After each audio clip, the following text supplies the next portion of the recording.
foolishly not too aware of when the last time Jackal attended a weekly was, but weeklies are sometimes places where a top player can get upset. You know, you take the local for granted a little too much, and they've got some hitters, especially at a place like Fusion. And speaking of, we've got two more hitters coming up with Caelifera and Obmcbob again. I haven't commentated either of these two before, but 14-19 seed. I like early rounds to see those close in seeding double-digit battles because they're generally pretty close. And sometimes you get to see some bangers, and sometimes you get to see the next up. You know, a lot of players, you know, you rarely start as a top 5 seed. You're usually having to fight through the middle of the pack for a little bit. So we'll see who can come out on top here. I'm excited for it. You know what? Ultimately, Jersey is packing plenty of heavy hitters. I think this is one of the harder regions to be even a 1-2 or 2-2er. And these two are seeded to do pretty well overall. So we're going to be seeing that Falco get locked in. And of course, looks like the Toon Link.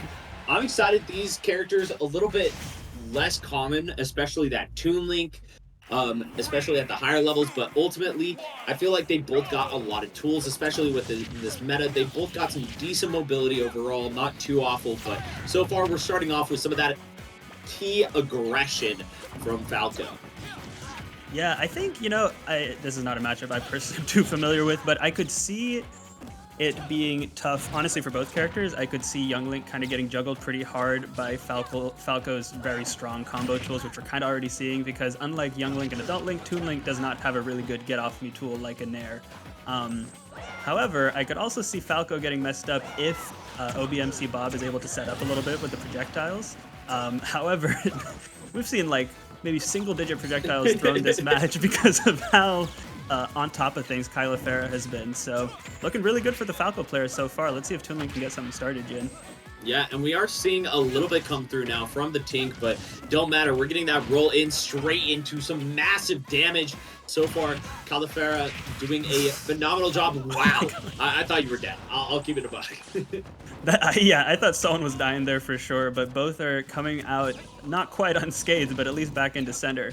And there's Caelifera just throwing out that reflector, you know, trying to make Obmcbob afraid to throw out these projectiles, which as Toon Link, you really do not want to have your projectiles snuffed out, because that's where you're getting a lot of damage. That is a regrab though. Nice pickup.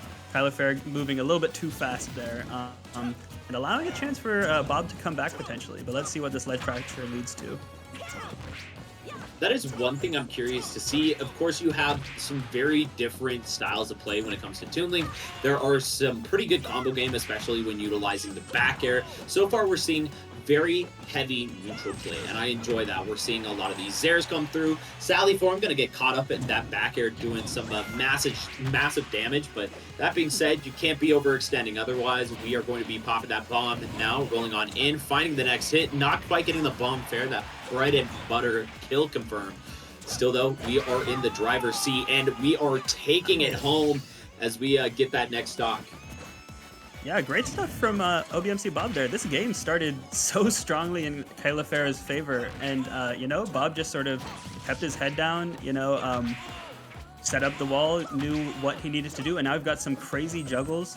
And you know, right here, Falco could die. Boomerang fair, bomb fair. That Toon Link forward air is such a strong move, and that up air might just straight up do it. Oh my gosh, a tale of two halves there. Hey, you know what?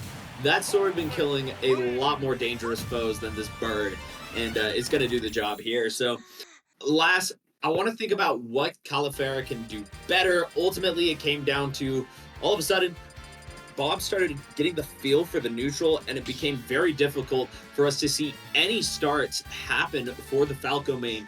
That being said, at the beginning of the game, it was all him. He got the one hit, and all of a sudden, he was extending it to Kingdom Come. So if we could go ahead and see those extensions continue to prosper and really nail down that neutral game a little bit more so we can find those hit more often, I believe. Yeah, totally. I mean, we saw, like, you know, whenever we were watching the beginning of that game one, I was like, oh my gosh, is this going to be a wash? And great stuff to Bob for evening it out, but that shows that we really can't count Caelifera out here. Definitely has the combos on deck. I think maybe I'd like to see a little bit more of a measured defensive approach. I feel like as soon as Caelifera was behind, He was still trying to run in, get these drag down airs, up airs, up tilts. The side B we saw in that replay, just side being on shield and getting punished. So I'd like to see, obviously Falco doesn't have an amazing projectile. I mean, lasers are pretty good, but it's not going to contend with Toon Link too well. But like a stage on Town and City where you've got a little bit more room, I'd like to see Caelifera use that room a bit. But for right now, Obmcbob has him in the corner. Although that was almost an amazing reversal, Ian. It's starting to get a little scrappy here. That came very nasty very quickly, and I love that attempt to go ahead and call out the neutral get up. That being said, you know what? We are shutting you down. You better be more careful than that. And now down air, finishing it nice and easy. Yeah, amazing stuff from Caelifera there to sort of take that corner situation and capitalize on it. I definitely see the vision with this Town and City counter pick. Those smaller horizontal or, side blast zones will really benefit Falco, who really likes to drop down with those, you can get up tilt back air or get something like a forward air, which we saw almost killing there at like 77. So Caelifera is definitely going to use those corners to his advantage.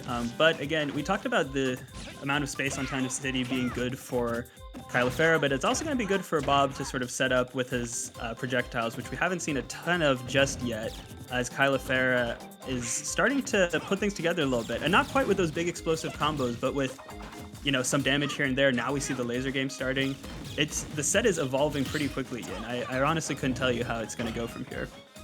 Yeah, I do think one thing that Caelifera is starting to do really, really well is just backing off and letting Obmcbob feel comfortable, popping the lasers. That being said, not going to be a comfortable spot right now. Almost catching it, that bomb, and that could have been big. Gets the back throw, and we are resetting this ledge opportunity here. That being said, no kill yet. Caelifera doing a good job of staying calm, staying cool, staying collected, and now he is broken out, and we're living. Oh my gosh. Yeah, that up tilt up air I thought was maybe going to do it. For a second there in that corner situation, I feel like we saw, in this case, Obmcbob getting a little bit antsy, throwing out a bunch of potential setup options, but sort of pulling the trigger on all of them before waiting and reacting like we saw at the end of game one with that up tilt up air. So I think whenever each player has their feet beneath them and, is set up feeling calm, it's in their favor, but neither of them have had that at the same time, I feel like. So we'll see who can keep their composure more. And right now, the damage is building for Bob, but I mean, we've seen Caelifera even things up like this in a second, and this corner situation could be big.